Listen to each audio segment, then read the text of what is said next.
दोस्तों, बहुत समय पहले की बात है। एक नगरी में एक व्यक्ति रहता था जिसका मन बहुत अशांत रहता था। वह बहुत चिंतित रहता था। उसे कुछ भी अच्छा नहीं लगता। एक दिन उस नगर में एक गुरु आए। वह गुरु सभी को यह उपदेश दे रहे थे कि हमें लोगों की मदद करनी चाहिए, जिससे हमारा मन शांत होता है, हमारा मन तृप्त होता है और हमें असीम शांति मिलती है। वह व्यक्ति भी उन गुरु का यह उपदेश सुन रहा था और उसने भी मन ही मन यह निश्चय किया कि अब से वह भी लोगों की मदद करेगा, ताकि उसके मन को भी शांति मिल सके, ताकि उसे भी एक सही राह मिल सके। और इसके लिए उसने कुछ धन भी इकट्ठा करके रखा था। अगले दिन सुबह सुबह वह धन लेकर घर से बाहर निकला। वह कुछ दूर आगे बढ़ा ही था कि तभी उसे एक छोटी सी बच्ची नजर आई, जो एक खिलौने के लिए जिद कर रही थी, जो उसके लिए उत्सुक थी, उसे पाना चाहती थी। उस खिलौने के लिए उसकी आंखों में आंसू थे। उसे देखकर उस व्यक्ति को यह एहसास हुआ कि मुझे इस बच्ची की मदद करनी चाहिए, मुझे उसके लिए यह खिलौना ले लेना चाहिए। जैसे ही वह उस बच्ची को खिलौना दिलाने के लिए आगे बढ़ा, तभी उसने देखा कि उसकी मां भी उसी के साथ थी। वह व्यक्ति यह देखकर वहीं पर रुक गया और मन ही मन यह सोचने लगा, इस बच्ची को जो खिलौना चाहिए वह उसकी मां भी उसे दिला सकती है, इसलिए मैं उस बच्चे की मदद क्यों करूं? यह सोचकर वह अपने मार्ग में आगे की ओर बढ़ चला। वह अपने मार्ग पर आगे की ओर बढ़ता जा रहा था। तभी अचानक उसे रास्ते में एक भिखारी नजर आया। उस भिखारी को देखकर उसके मन में करुणा जाग उठी। उसने सोचा, क्यों ना मैं कुछ धन इसे दे दूं, जिससे इसकी मदद हो जाएगी और यह भरपेट भोजन कर पाएगा। लेकिन तभी अचानक उसके मन में एक और ख्याल उत्पन्न हुआ, और वह ख्याल था कि यह तो इसका रोज का काम है। यह एक भिखारी है। यदि मैंने आज इसकी मदद कर दी तो भी यह कल आकर यहीं पर बैठकर भीख मांगेगा, तो फिर भला मुझे इसकी मदद करके क्या लाभ मिलेगा? इससे तो अच्छा है कि मैं किसी ऐसे व्यक्ति की मदद करूं जिसे वास्तविक तौर पर उस मदद की आवश्यकता हो। इतना सोचकर वो मार्ग में आगे की ओर बढ़ने लगा। वह कुछ दूर आगे बढ़ा ही था कि तभी उसने देखा एक व्यक्ति मूर्छित होकर गिर पड़ा था, जो घायल हो गया था। वह उसकी मदद के लिए आगे बढ़ ही रहा था कि तभी उसने देखा कुछ लोगों की भीड़ उस व्यक्ति की मदद के लिए वहां पर आ पड़ी। यह देख वह व्यक्ति वहीं पर थम गया और मन ही मन यह सोचने लगा कि इस व्यक्ति की मदद के लिए तो इतने सारे लोग यहां पर आ चुके हैं, और ऐसे में मुझे नहीं लगता कि इस व्यक्ति को मदद की कोई भी आवश्यकता है, इसलिए मुझे इसकी मदद नहीं करनी चाहिए। वैसे भी इसकी मदद के लिए बहुत से लोग यहां पर जुटे हुए हैं। मुझे तो और आगे बढ़ना चाहिए। कोई ना कोई व्यक्ति तो मुझे अवश्य मिल जाएगा जिसको इस धन की वास्तविक तौर पर जरूरत होगी। इतना सोचकर वह अपने मार्ग में आगे की ओर बढ़ने लगा। जब वह एक चौराहे से होकर गुजर रहा था, तो उसने देखा कि चौराहे पर एक दुकान थी। उस दुकान पर एक महिला, जो दुकानदार से उधार सामान मांग रही थी।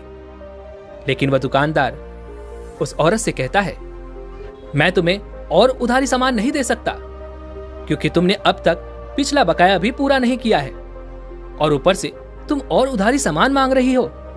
मैं तो तुम्हें सामान देना तक नहीं चाहता। उस दुकानदार के इतना कहने के बाद वो औरत दोनों हाथ जोड़कर आंखों में आंसू लिए उस दुकानदार से कहती है, भैया मुझे और उधारी सामान दे दीजिए। मैं अगले महीने तक आपका सारा बकाया जरूर दे दूंगी। मेरे घर में मेरा बच्चा भूखा है, उसे भूख लगी है। कृपा करके मुझे थोड़ा सा और उधारी सामान दे दीजिए। यह सब वहां पर खड़ा वह व्यक्ति देख रहा था, उसके मन में यह इच्छा जगी कि मुझे इस औरत की मदद कर देनी चाहिए। इसका बच्चा भूखा है और उसे खाने के लिए कुछ न कुछ भोजन की तो आवश्यकता जरूर है। जैसे ही उसने अपना पहला कदम आगे बढ़ाया, तभी उसके मन में अचानक एक और विचार उत्पन्न हुआ। वह यह सोचने लगा कि यदि मैंने इस औरत की आज मदद कर दी तो यह आज खुशी खुशी घर चली जाएगी और यह दुकानदार भी खुश हो जाएगा। लेकिन कल यह औरत फिर से इसी दुकानदार से उधार मांगने आएगी और ऐसी स्थिति में तो यहां पर कुछ भी नहीं बदलेगा, मेरा मदद करना भी व्यर्थ जाएगा।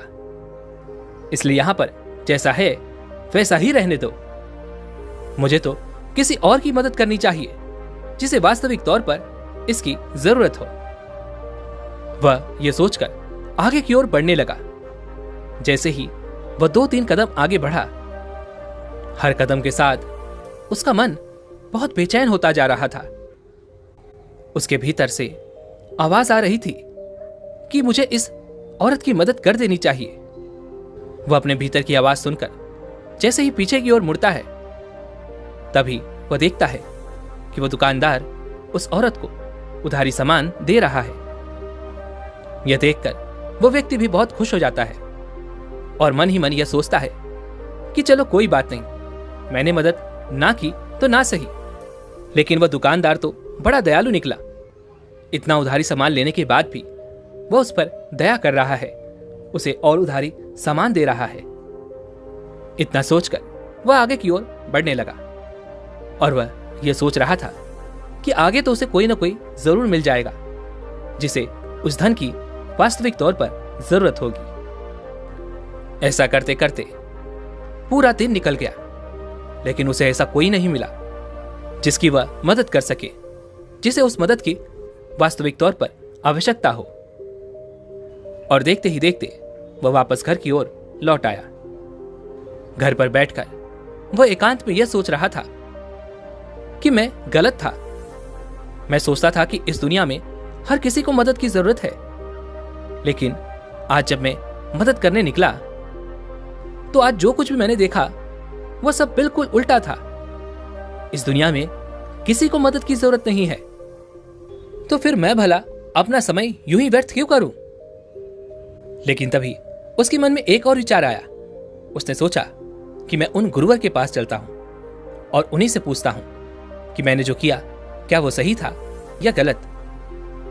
अगले दिन वह उन गुरुवर के पास पहुंचा और उसने उन गुरुवर को सारी बातें बता दी और कहने लगा, हे गुरुवर, आप ही ने कहा था कि लोगों की मदद करने से हमारा मन शांत होता है, हमें असीम शांति मिलती है। और आपकी यही बात मानकर मैं लोगों की मदद करने निकला था, लेकिन जब मैंने देखा तो मुझे यह प्रतीत हुआ कि यहां पर किसी को मदद की कोई जरूरत नहीं है। तभी वह गुरुवर उस व्यक्ति की यह बात सुनकर उस व्यक्ति से कहते हैं, बेटा, जो धन की पोटली तुम लेकर गए थे, वह धन की पोटली कहां है? इस पर वह व्यक्ति कहता है, हे गुरुवर, वह धन की पोटली तो मेरे पास ही है। तभी वह गुरुवर कहते हैं, अच्छा तो ठीक है, तुम मेरी एक और बात मानो। कल सुबह तुम फिर से वही पोटली लेकर बाहर की ओर निकलना, लेकिन मेरी एक बात याद रखना कि जो तुम पोटली लेकर निकलोगे वो तुम्हारे साथ वापस घर नहीं आनी चाहिए। तुम चाहे किसी की भी मदद करना, चाहे कुछ भी करना, लेकिन वह पोटली तुम घर लेकर वापस मत लौटना। तुम्हें किसी न किसी की मदद तो कल करनी ही है। वह व्यक्ति उन गुरुवर की बात मान जाता है और अगले दिन सुबह सुबह वह धन की पोटली लेकर घर से बाहर निकलता है। वह यहां वहां घूम रहा था, इधर उधर देख रहा था कि उसे कोई ऐसा व्यक्ति मिल जाए जिसे उस धन की वास्तविक तौर पर आवश्यकता हो। वह यह सोच ही रहा था कि तभी उसके सामने एक व्यक्ति आया। देखने में उस व्यक्ति का शरीर बहुत हट्टा कट्टा था, लेकिन उसकी कमर अत्यधिक कमजोर थी, जिस कारण वह झुककर चलता था और वह ठीक से चल भी नहीं पाता था। उस व्यक्ति को इस तरह से चलता देख वह व्यक्ति उसके पास गया और उसे वह धन की पोटली थमा दी और कहा, यह धन आप ही के लिए है, इन पैसों से आप अपना इलाज करवा लीजिएगा, उसके बाद आप सही ढंग से चल पाएंगे। उस व्यक्ति ने वो सारा धन ले लिया और उस धन देने वाले व्यक्ति को बहुत सारी दुआएं दी और कहने लगा, तुम जैसा व्यक्ति मैंने आज तक नहीं देखा। आज भी तुम जैसे व्यक्ति हैं जो हम गरीब लोगों की मदद किया करते हैं। भगवान तुम्हारा भला करे। इतना कहकर वह व्यक्ति धन लेकर वहां से चला गया और वह व्यक्ति जिसने धन दिया था, जो लोगों की मदद करना चाहता था, वह यह सब सुनकर बहुत खुश हुआ। उसके मन को बड़ी शांति मिली। वह वापस अपने घर की ओर गया। धीरे धीरे रात हो चुकी थी और वह रात भर केवल यही सोचता रहा कि उसने किसी जरूरतमंद की मदद की है। उसे भीतर ही भीतर बहुत अच्छा महसूस हो रहा था। वह भीतर ही भीतर बहुत शांत महसूस कर रहा था। तभी उसका ध्यान उस व्यक्ति पर गया जिसे उसने अपना पूरा इकट्ठा किया हुआ धन थमा दिया था। तभी उसे यह भी याद आने लगा कि किस तरह से उसने उस धन को इकट्ठा किया था और उसके मन में तरह तरह के विचार उत्पन्न होने लगे थे। वह यह भी सोच रहा था कि यदि वह धन उसके पास होता तो वह उस धन से क्या क्या खरीद सकता था। वह अपने सपने पूरे कर सकता था, वह अपनी कौन कौन सी जरूरतें पूरी कर सकता था। और ऐसे ही कई विचारों के साथ उसके मन में एक बुरी भावना भी उत्पन्न होने लगी। वह यह सोचने लगा कि यदि वो धन मेरे पास होता तो मैं बहुत खुश होता। मैंने कुछ ज्यादा ही मदद कर दी। उसके बदले यदि मैंने उसे कुछ थोड़ी ही धनराशि दी होती तब भी तो वो मदद ही कहलाती। अब उसकी नींद उड़ चुकी थी। उसे चैन नहीं आ रहा था। उसका मन पहले से ज्यादा बेचैन हो चुका था। उसके मन की शांति पूरी तरह से भंग हो चुकी थी। उसका पूरा ध्यान केवल उस धन पर था जो उसने उस व्यक्ति को दिया था, जिसके बारे में सोच सोचकर वह मन ही मन अपने आप को दोष दे रहा था। वह कह रहा था कि उसे पूरा धन देने की क्या आवश्यकता थी। इससे अच्छा था कि उसे थोड़ा सा धन दे देता। इससे मैं मदद भी कर देता और उसकी मदद भी हो जाती। बस यही सोचते सोचते पूरी रात उसने निकाल दी। अगले दिन सुबह सुबह वो भागा भागा उन गुरु के पास पहुंचा और कहने लगा, हे गुरुवर, आपने तो कहा था लोगों की मदद करने से मन को शांति मिलती है, लेकिन आज जब मैंने पहली बार किसी की मदद की तो मुझे तो कुछ ऐसा महसूस ही नहीं हो रहा। मुझे तो बल्कि मन ही मन एक दर्द महसूस हो रहा है कि आखिर मैंने उतना सारा धन उस व्यक्ति को क्यों दे दिया। मेरा मन और भी बेचैन हो रहा है। मेरा मन और भी अशांत हो रहा है। उस व्यक्ति की यह बात सुनकर वह गुरुवर मुस्कुराने लगे और उस व्यक्ति का हाथ थामकर उसे एक जगह ले गए। वहां पर एक छोटा सा गड्ढा था। उस गड्ढे में थोड़ा पानी भरा हुआ था। तभी वह गुरुवर उस व्यक्ति को उस गड्ढे की ओर इशारा करते हुए कहते हैं, ये तुम्हारा मन है जो बहुत छोटा सा है और इसमें कई सारे विचार भरे हुए हैं। तभी उन्होंने पास में पड़ा हुआ एक पत्थर लिया। उस पत्थर को दिखाते हुए वह गुरु कहते हैं, यह पत्थर वो धन है जो तुमने उस व्यक्ति को दिया था। इतना कहकर उन्होंने वो पत्थर जोर से उस पानी में फेंका। वह पत्थर उस गड्ढे के पानी में पड़ते ही गड्ढे का पानी यहां वहां बिखर गया। उस गड्ढे का पानी छलक पड़ा। उस गड्ढे का पानी अशांत हो गया। उसमें हलचल सी मच गई। उस गड्ढे की ओर इशारा करते हुए वह गुरु उस व्यक्ति से कहते हैं, देखो, ये तुम्हारा मन है और ये बहुत छोटा सा है। यदि इसमें कुछ भी मिलता है तो उसमें हलचल मच जाती है। तरह तरह के विचार उत्पन्न होने लगते हैं। तुम्हारा मन पलट पलट कर उन विचारों को उलटता रहता है।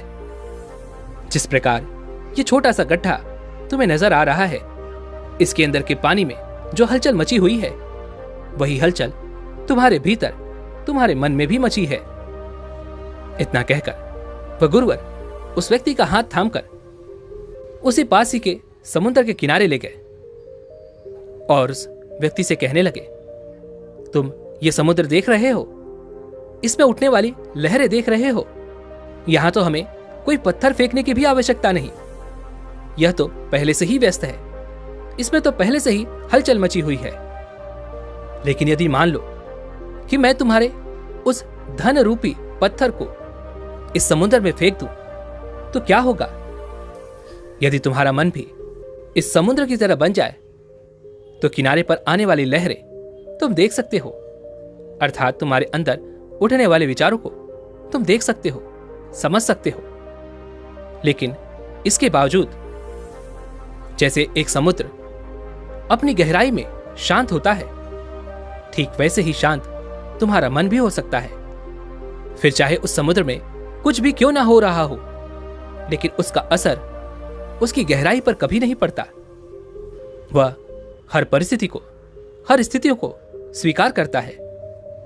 और एक बार यदि तुमने अपने मन को इस समुद्र की तरह बना लिया, यदि तुमने अपने विचारों को देखना और उन्हें समझना शुरू कर दिया, तो तुम ये देख पाओगे कि तुम्हारे विचार कहां से उत्पन्न हो रहे हैं, और तुम उस गहराई में उतरते चले जाओगे जहां पर असीम शांति है।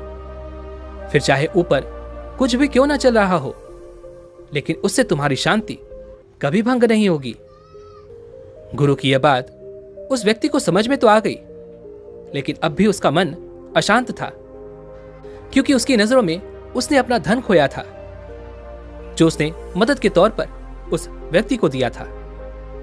पहले वह लोगों की मदद करके मन की शांति प्राप्त करना चाहता था, लेकिन उसे मदद करने के बाद ही एहसास हुआ कि मदद करने के बाद हमारे मन में एक हलचल सी मस्ती है, लेकिन यदि हम अपने विचारों को देखें, उसे समझें, तब हम ये जान पाएंगे कि ये जो विचार उठ रहे हैं, इन विचारों का कोई मोल नहीं। असली विचार तो उस गहराई में है, उस शांति में है, जहां तक पहुंचने के लिए हमें अथक प्रयास करने पड़ते हैं। हमें अपने विचारों को देखना पड़ता है, उन्हें समझना पड़ता है, अपने आप को जानना पड़ता है।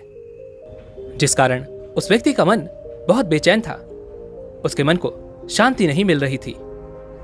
और इस दुनिया में हर एक व्यक्ति मन की शांति चाहता ही है, लेकिन जो ये कहते हैं कि हम शांति नहीं चाहते, वो झूठ कहते हैं। मन की शांति तो हर किसी को चाहिए, फिर चाहे वो कितना भी छोटा या कितना भी बड़ा व्यक्ति हो, चाहे कोई चोर हो, चाहे कोई कपटी हो, फिर चाहे वो कोई महापुरुष ही क्यों ना हो। सबसे बड़ा बेईमान व्यक्ति भी मन की शांति ढूंढता ही रहता है। हां, लेकिन इसका अर्थ अलग जरूर हो सकता है। उन सभी के लिए शांति का मतलब आत्मसंतुष्टि होता है।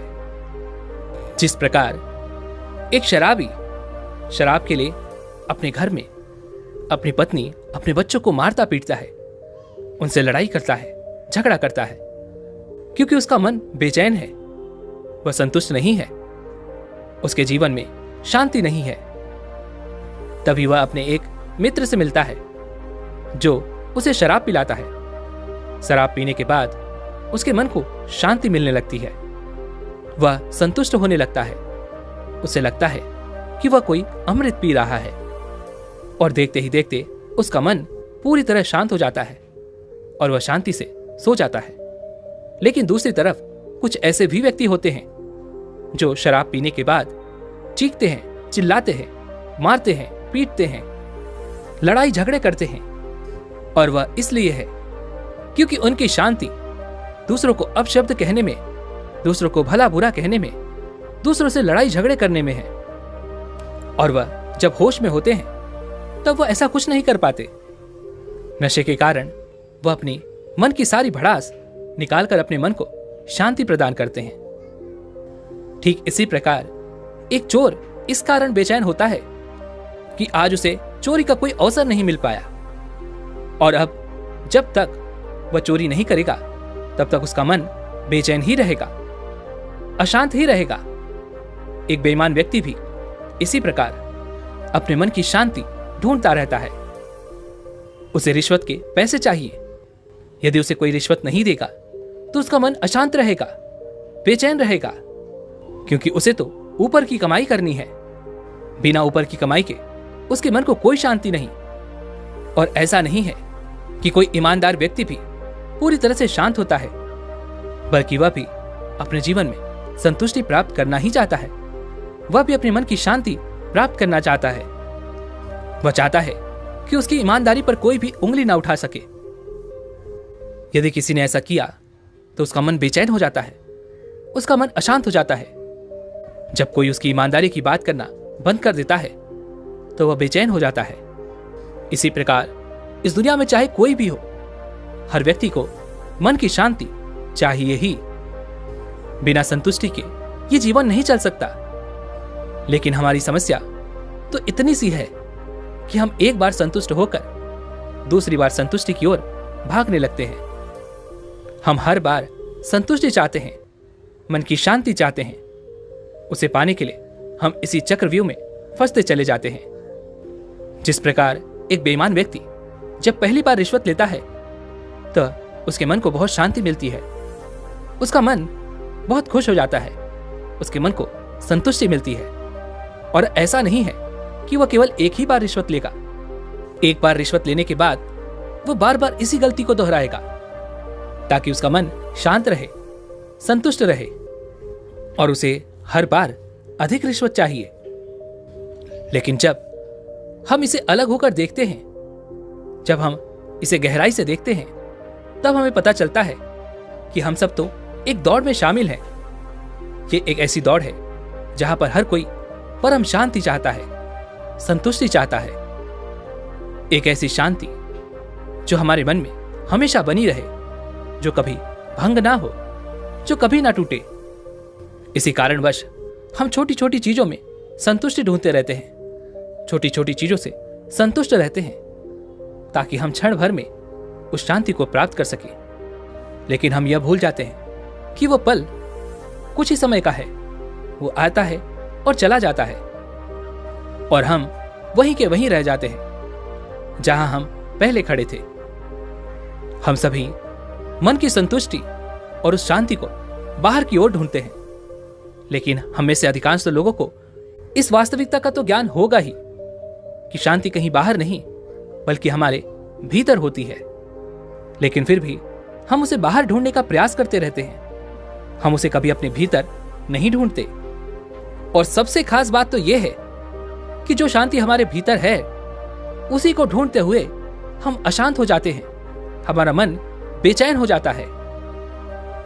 हम तो बस ये सोचते हैं कि न जाने कब हमें वह परम शांति प्राप्त होगी, जबकि हम इस वास्तविकता को भूल जाते हैं कि हम तो चारों ओर शांति से घिरे हुए ही हैं। लेकिन हम इसे स्वीकार नहीं करते। हम तो शांति पाने के चक्कर में अशांति की ओर बढ़ते चले जाते हैं। जब हम रात को सोते हैं तो उस समय भी एक ऐसा वक्त आता है जब हमारा अस्तित्व हमसे छिन जाता है। तब आपका कुछ नहीं रह जाता। कुछ नहीं से अर्थ है कुछ भी नहीं।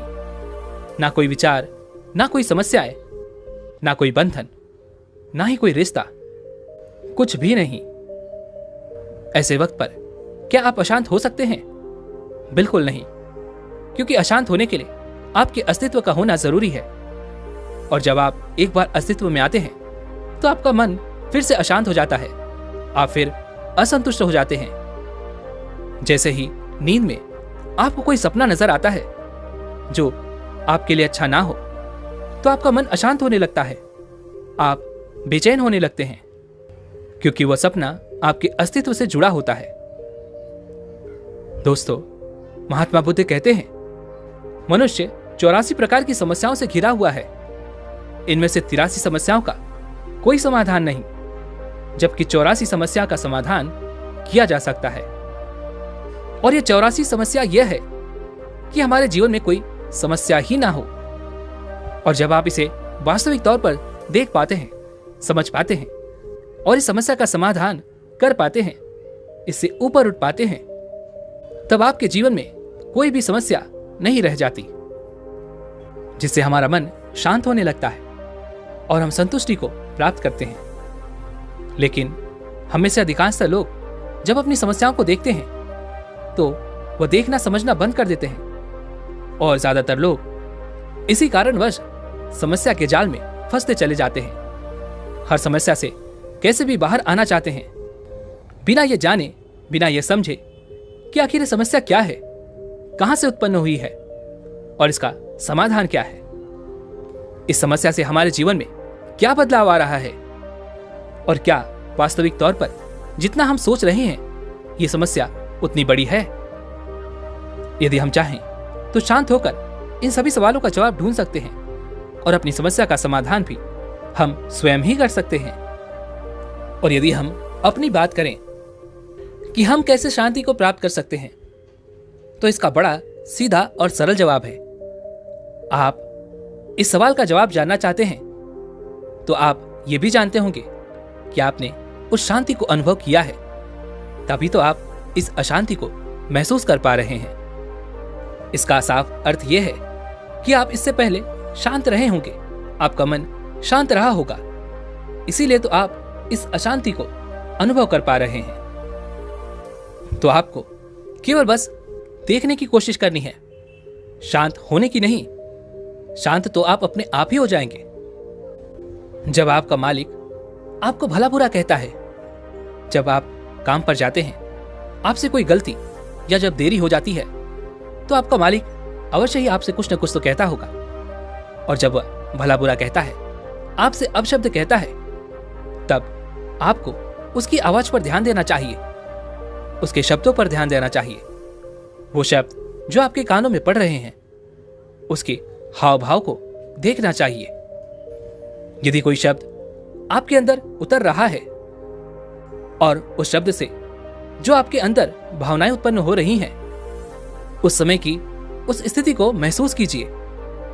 और जब आप सफाई दे रहे हो तो अपने मन की स्थिति को ध्यान से देखिए, उसे समझने का प्रयास कीजिए। देखिए कि आप कितना झूठ बोल रहे हैं, आप कितना सच बोल रहे हैं। बोलने से रुकिए मत, लेकिन अपने भीतर उस चीज को महसूस कीजिए, उसे देखिए, उसे समझने का प्रयास कीजिए।